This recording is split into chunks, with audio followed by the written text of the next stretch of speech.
ఉపరితల ఆవర్తనం ధోని ప్రభావంతో ఏపీలో భారీ వర్షాలు కురిసే అవకాశం ఉన్నట్లు వాతావరణ శాఖ వెల్లడించింది.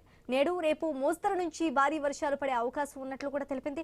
కొన్ని ప్రాంతాల్లో పిడుగులతో కూడిన వర్షాలు పడే అవకాశం ఉందని పేర్కొంది. ఇవాళ ప్రకాశం, నెల్లూరు, ఉత్తరాంధ్ర, కోనసీమ, కాకినాడ జిల్లాల్లో వర్షాలు పడుతోందని సూచించింది.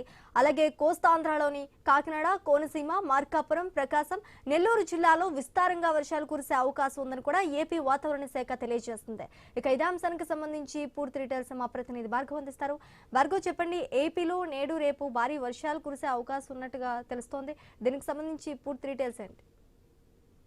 ఉపరితల ఆవర్తన ప్రభావంతో కూడా ఆంధ్రప్రదేశ్ లో వాతావరణం ఒక్కసారిగా కూడా చల్లబడింది. నేడు పగటిపూట కూడా రాష్ట్రంలో అక్కడక్కడ ఉరుములతో కూడిన జల్లులు కురిసే అవకాశం ఉండగా రాత్రి వేళ అయ్యేసరికి కూడా ఇది దాదాపు రాష్ట్ర వ్యాప్తంగా 95% ప్రాంతాల్లో కూడా భారీ వర్షాలు కురిసేటువంటి అవకాశం ఉందని కూడా వాతావరణ శాఖ హెచ్చరికలు జారీ చేసింది. అటు పగటి ఉష్ణోగ్రతలు 36 డిగ్రీలుగా ఉన్నప్పటికీ కూడా కనిష్ట ఉష్ణోగ్రతలు 27 డిగ్రీలుగా ఉండబోతున్నాయి. ప్రధానంగా పడమర దిశగా కూడా 9 మైళ్ల వేగంతో ఈ గాలులు అనేది కూడా వీస్తున్నాయి. ఉరుములు మెరుపులతో వచ్చేటువంటి సమయంలో కూడా ప్రజలు, ముఖ్యంగా రైతులు అప్రమత్తంగా ఉండాలని కూడా అటు వాతావరణ శాఖ హెచ్చరికలు జారీ చేసిన పరిస్థితి ఉంది. కాసేపట్లో అంటే మధ్యాహ్నం 11:30 గంటల నుంచి 12:30 గంటల మధ్యలో కూడా ఉరుములతో కూడిన తుఫాన్ అంటే భారీ వర్షం వచ్చేటువంటి అవకాశం ఉన్నట్లు కూడా తెలుస్తుంది. ప్రధానంగా ఉమ్మడి గోదావరి జిల్లాల్లో అంటే పశ్చిమ గోదావరి, తూర్పు గోదావరి, ఏలూరు, కాకినాడ, కోనసీమ ఈ జిల్లాల్లో భారీ వర్షాలు కురిసేటువంటి అవకాశం కూడా ఉంది. అలాగే ఉత్తరాంధ్ర ప్రాంతంలో చూస్తే విశాఖపట్నం, అనకాపల్లి, విజయనగరం, శ్రీకాకుళం, అల్లూరు జిల్లాల్లో కూడా భారీ వర్షాలు పడేటువంటి అవకాశం కూడా కనిపిస్తుంది. అలాగే మధ్య కోస్తా అయినటువంటి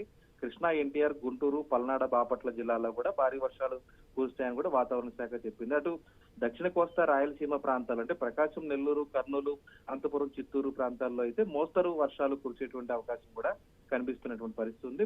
కోస్తాంధ్ర తీరంలోనే ఎక్కువగా ఈ ప్రభావం ఉన్న నేపథ్యంలో 40 నుంచి 50 కిలోమీటర్ల వేగంతో ఈదురు గాలులు వీనున్న నేపథ్యంలో అటు మత్స్యకారులు ఎవరు కూడా వేటకు వెళ్లొద్దని కోస్తా జిల్లాల కలెక్టర్లు కూడా హెచ్చరికలు జారీ చేశారు. అటు మధ్యాహ్నం నుంచి రాత్రి వరకు కూడా పిడుగులతో కూడినటువంటి వర్షాలు కురుస్తాయి కాబట్టి అటు పంట పొలాల్లో ఉన్నటువంటి రైతులు గాని, ఈ గొర్రెల కాపరులు ఎవరైతే కాపరులకు వెళ్తారో వారు కూడా చెట్ల కింద, అలాగే పాటుపడ్డ భవనాల కింద ఉండొద్దంటూ కూడా హెచ్చరికలు జారీ చేసిన పరిస్థితి ఉంది విపత్తుల నిర్వహణ శాఖ. ఈ రోజు, రేపు, ఎల్లుండ 3 రోజులు కూడా ఇటువంటి వాతావరణ పరిస్థితులే ఉంటాయి. అటు పూర్తిగా కూడా వాతావరణం అయితే చల్లబడింది కాబట్టి అటు రైతులు కూడా ప్రధానంగా పంటలు వేసుకునేందుకు ముమ్మరం చేశారు. అటు పెద్ద ఎత్తున ఇప్పటికే ఆకుమడులు వేశారు. నారుమడులు వేసేందుకు కాలువల నీరు కూడా వస్తున్న సందర్భంలో ఇప్పుడు కురుస్తున్నటువంటి వర్షాలు కూడా రైతులకు ఒక విధంగా మేలు చేసేటువంటి పరిస్థితులు ఉన్నాయి. ప్రజలు అయితే కాస్త భారీ వర్షాల వల్ల రాత్రిపూట కురుస్తాయి కాబట్టి భారీ వర్షాలు ఎక్కువ ఇబ్బందులు లేకపోయినా తగు జాగ్రత్తలు తీసుకోవాలని కూడా ఐఎండీ హెచ్చరికలు జారీ చేసిన పరిస్థితి ఉంది. Sreeja, thanks for the update Bhargav.